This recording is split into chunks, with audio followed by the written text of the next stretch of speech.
മാ യസാലുൽ ബലാഉ ബിൽ മുഅ്മിനി വൽ മുഅ്മിന. ഈ കുട്ടിയുടെ മയ്യത്ത് കയ്യിൽ വെച്ചുകൊണ്ട് ആ മനുഷ്യൻ പറയാണ്, മുഅ്മിനായ ആണിനും മുഅ്മിനത്തായ പെണ്ണിനും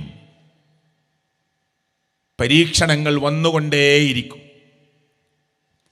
ഫീ നഫ്സിഹി വവലദിഹി വമാലിഹി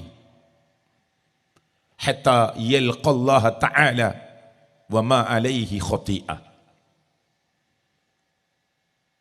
മയ്യത്ത് കയ്യിൽ പിടിച്ചുകൊണ്ട് ചുണ്ടുകൾ വിറച്ച് ഗദ്ഗദമായി കണ്ണു നിറഞ്ഞ് കാത്തിരുന്ന് റബ്ബ് നൽകിയ ആ 2 മക്കളെയും തിരിച്ചു വിളിച്ച് അവരുടെ മയ്യത്ത് മുന്നിൽ വെച്ചുകൊണ്ട് ആ മനുഷ്യൻ പറഞ്ഞ വാക്കാണത്.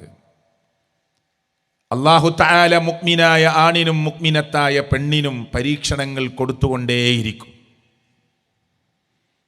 ചിലപ്പോൾ അവൻ്റെ ശരീരം കൊണ്ടുള്ള പരീക്ഷണമായിരിക്കും, ചിലപ്പോൾ അവൻ്റെ സമ്പത്തിലായിരിക്കും പരീക്ഷണം, ചിലപ്പോൾ അവൻ്റെ മക്കളെ തൊട്ടായിരിക്കും പരീക്ഷണം. പരീക്ഷണങ്ങളിലൂടെ കടന്നുപോയി അള്ളാഹുവിൻ്റെ മുമ്പിൽ കുറ്റവിമുക്തനായി ചെന്ന് നിൽക്കുന്നത് വരെ അള്ളാഹു പരീക്ഷിക്കും.